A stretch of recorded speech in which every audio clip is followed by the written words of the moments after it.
안녕하세요. 내성적인 건물주입니다. 최근에 한 친구를 만났는데요. 한 달 동안 책 몇 권 읽어? 라는 질문을 하더라고요. 그래서 저는 2권 정도 라고 답을 했죠. 아마 친구는 조금 실망했을 것 같아요. 왜냐하면 제가 낸 두 번째 책 주제가 몸값 올리는 독서법이었으니까요. 독서를 해야 한다는 책을 냈는데 정작 저는 그렇게 많이 안 읽고 있는 거죠. 몸값을 올리기 위해서 책을 읽어야 한다고 해놓고 저는 왜 책을 많이 읽지 않고 있을까요? 사람마다 가치관이 다르겠지만 저는 책 몇 권을 읽었는지가 그리 중요하지 않다고 생각합니다. 제가 책을 읽는 이유는 나에게 있어 부족한 점을 보완하기 위해 읽는 것이고, 또한 새로운 도전을 하기 전에 배경 지식을 쌓기 위해 읽는 거니까요. 사람은 아무것도 모를 때 두려움이 생기죠. 그래서 저는 무언가를 시도하기 전에 작은 용기를 얻을 수 있도록 책을 통해 배경 지식을 쌓는 편입니다. 그러다 보니 어느 달에는 10권 넘게 읽을 때도 있고요. 어느 달에는 한두 권만 읽기도 해요. 물리치료사로 일하며 대화 능력이 부족하다는 걸 알고 대화와 인간관계에 대한 책을 읽었습니다. 강의를 할 때는 스피킹과 프레젠테이션 관련 책을 찾아 읽었죠. 그리고 그렇게 알게 된 지식과 원리를 내 삶에 적용해 봤습니다. 국영수를 공부하듯 외우려 하지 않았어요. 그저 새로 알게 된 개념을 제 인생에 직접 적용해 본 겁니다. 그렇게 적용한 것들이 효과가 있거나 마음에 들면 계속 써먹었고,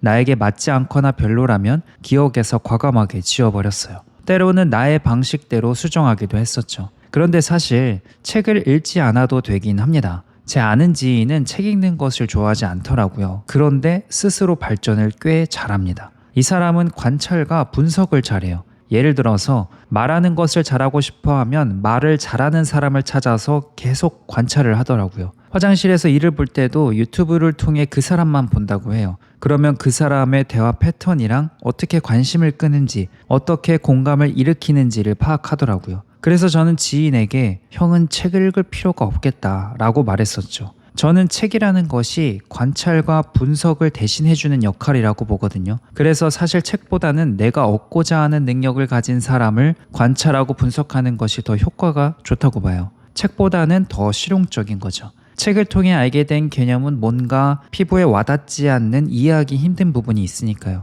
그런데 제가 책을 읽는 이유는 저는 그런 관찰과 분석력이 그리 좋은 편은 아니기 때문입니다. 그리고 무엇보다 책이 정보를 습득하기가 편해요. 만날 수 없는 사람들의 경험과 생각을 체험할 수도 있죠. 아무튼 책 몇 권을 읽었는지보다는 나에게 필요한 책을 읽었는지를 생각해 보셨으면 좋겠습니다. 그러면 1년 동안 책 한 권만 읽어도 저는 충분하다고 봐요. 그리고 그렇게 책을 읽다 보면 책 읽는 걸 즐기고 있을 거예요. 억지로 하는 게 아니라. 책을 읽으면서 와, 이건 여기에 써봐야겠다, 나는 이렇게 해봐야지 라는 생각이 오고 가는 거죠. 새롭게 알게 된 걸 바로 적용해보고 피드백을 즉시 알 수 있다는 것은 설레는 하루를 살 수 있는 공식 중 하나입니다. 저는 그렇게 생각하고 있어요.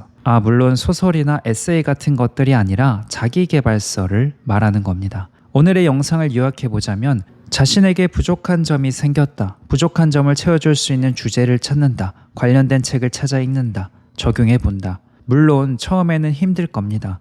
나에게 부족한 걸 찾는 것도 어렵고요. 주제를 찾는다 하여도 관련된 책을 찾는 것도 어려울 겁니다. 무엇보다도 나에게 바로 적용한다는 것이 가장 번거롭죠. 하지만 이 과정을 시도해봐야 합니다. 어찌 보면 훈련이겠죠. 여러분, 운동선수들이 훈련을 왜 할까요? 반사적으로 행동이 나올 수 있게 하는 겁니다. 실제로 경기를 뛰면 체력이 떨어지고 상대팀으로부터의 압박과 심리적인 부담이 함께 오죠. 그러면 의식적으로 무언가를 하기보다 무의식적으로 움직일 수 있어야 해요. 그래서 훈련이라는 것을 반복하는 겁니다. 직장을 탈출하기 위해, 또는 나 자신의 몸값을 올리기 위해, 더 나은 사람이 되기 위해 살아가는 우리들에게는 필요한 능력을 키우는 훈련이 필요합니다. 훈련 없는 성장은 없으며 빠른 길만 찾는 것은 효율성이 아니라 꼼수에 불과하다고 생각합니다. 물론 제 말이 정답은 아니고요. 유튜브에서 하지 못하는 이야기는 블로그를 통해 나누고 있습니다. 오늘도 제 이야기를 들어주셔서 감사합니다.